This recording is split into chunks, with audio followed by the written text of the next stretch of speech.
Yeah. And I think it really comes down to presence, because presence yeah. means it's not really presence if you're looking through the eyes of past experience, right? Presence is being fully here and seeing things as they are, not as we think they should be. And here's that container again, holding space. Presence is as they are rather than how we wish it were, or how we think it should be, or how others have told us it should be. And just being able to really be with what is.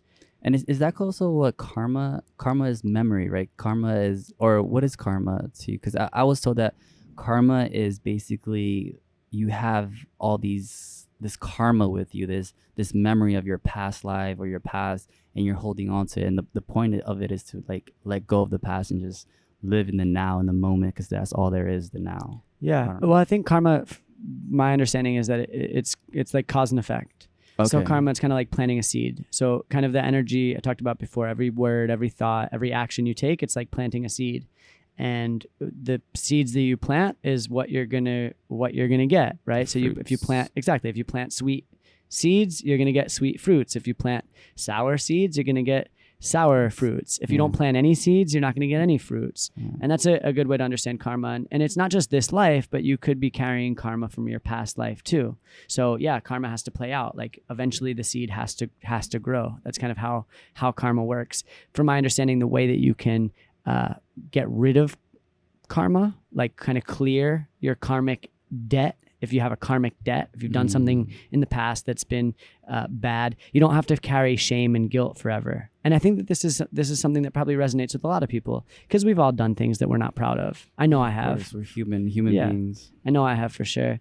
So one of the ways that we can clear this karmic debt is by being of service. Selfless service, not trying to get anything out of it, but volunteering or maybe giving to some kind of charity. I think that giving to charity for a lot of people is like the easy way. It's very easy to like make a few clicks and send some money, sign a check, whatever. I think that it's beautiful to like use your hands and maybe build a school or, help take someone out to lunch that is, I don't want to say less fortunate, because who knows, fortunate, unfortunate, right, but maybe is different than you. But just giving from your heart without trying to get anything in return. That's a way that you can clear some of the karmic debt. Yeah, I like that. Just giving back and creating. Yeah. And karma yoga is a path of yoga. So we talked about like, what is yoga? There's all these different paths. The path of yoga that we know most, it's called Raja Yoga, and it's like Raja is king, and it's the king path, the noble path, and it's that's more of like the path of meditation and the path of clearing through meditation. Then there's Hatha Yoga. Hatha Yoga is the yoga path of breath and posture. So what we're doing in the studios. There's Bhakti Yoga, and Bhakti Yoga is when it's just like heart-centered, devoted yoga, a lot of chanting, stuff like that. And then there's Karma Yoga, and Karma Yoga is the yoga of selfless service, or the yoga of selfless action, where you're doing things not for your benefit, but for the world around you. So this example with the seeds, Karma Yoga would be like planting seeds that are going to grow the sweetest fruits that you never intend to eat. What? Yeah. To grow really delicious strawberries, and I can't eat my strawberries. Nah, Are you telling? they're for everybody else. Oh my Lord, that's so Going for hard. everyone. It's super hard, yeah. But that's really what karma yoga is, like the yoga of action. That's how we clear some of the karmic debts. So if you've done something in the past, find ways to give. And like I said earlier, like just give from your heart, just for the sake of giving. You're not trying to get anything back from it. Oh, I like that.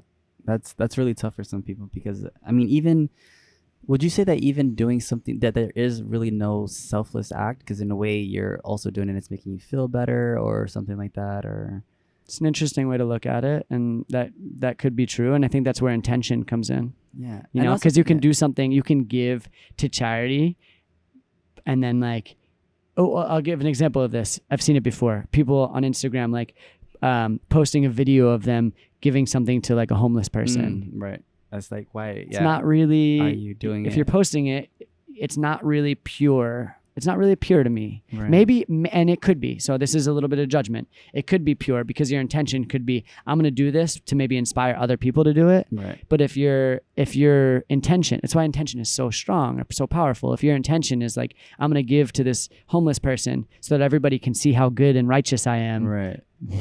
Yeah, I think even if you don't say that, there is a little bit of ego there, right? A little bit of like, wow, like I'm a good person, I want to show off, and I don't think that's necessarily a bad thing, because like a lot of it is like you said, like if you want to help something, a lot of things are, in a way, being selfish is not a bad thing, because when you're selfish, when you're helping yourself and you're becoming a better person or more profound person, then you can go and you have more to contribute to society. So by being selfish, by helping yourself, or by doing certain things, then yeah, you're creating a better world if you're going in that right direction. Yeah, and I think that word self, there's like a capital S self and a lowercase s self. Okay. And the lowercase s is kind of like the ego, the Right. self that's like the ego. And if you're doing things just for ego, I don't think it's really serving. But if you're Right. doing things for yourself, like your higher self, your spirit, your soul, then beautiful, because that your higher self is also my higher self and the world's higher self. So that's important. And I think that being selfish with the higher S or the capital S is super important. We have to. We're not going to be able to give or serve to anyone if we're empty. Right. So it's like filling up our cups first. And I like what you said before, but we didn't really touch on it, was the abundance thing of how, a lot of us operate from an idea that when we're limited, that we need more, that we can get more, but actually we get more from having more, from abundance, from having a better life. Yeah. Abundance is not something that you necessarily create. It's something that you tune into. Oh, you tune into. Okay. And how? So it's realizing how much, the more that you realize how abundant you already are, the more you'll attract more abundance in.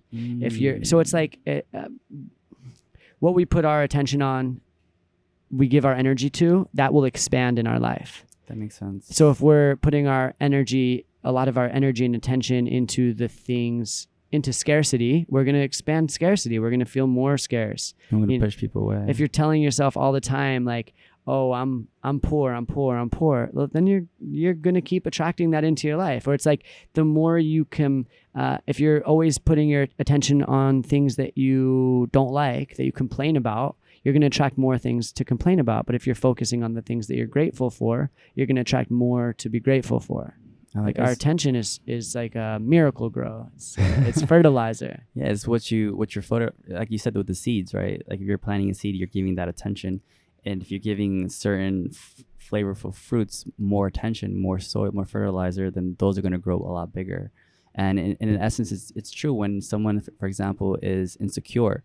They're coming from a place of scarcity where they don't think they're good enough. They don't have enough. So then people are not attracted to them because they're insecure. They don't have the confidence, especially when you're looking for a relationship and a partner.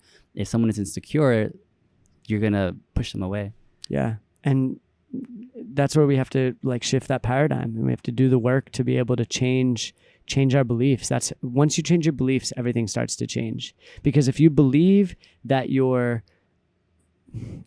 if you're worthy of something really special and great, you're going to automatically be able to tap into your fullest potential. If you believe in greatness, if you believe you have greatness within you, you're going to tap into that full potential, and then you're going to take action to support it. That's the missing piece that a lot of people think with like manifestation, is that they can just like think their way or feel, but there's some action that's required too. You have to take action that's in alignment with what you're believing. So if you believe that you're the best baseball player in the world, well, how's the best baseball player in the world practicing? Right. You're going to practice that way, or whatever that may be. It's not just baseball, anything in life, whatever you believe. If you believe in greatness, you're going to tap into the full potential. You're going to take the action. You're going to get good results. And then that wheel of momentum keeps going, because it's very easy to believe in yourself after you have a proven track record, after you have some success already. And now the opposite, if you don't believe that you're really good, if you think that like, oh yeah, I'm just average, then your potential, you're only going to be able to tap into like 60% of your potential. I'm just using that number. Numbers. Yeah. you're not going to take a lot of action. And that's actually going to be a defense mechanism. This is a huge one. A lot of people don't take action because it's a defense mechanism. Because if you take a lot of action, 100%, if you give your fullest effort, it is really vulnerable. Because if you fail, there's no fallback.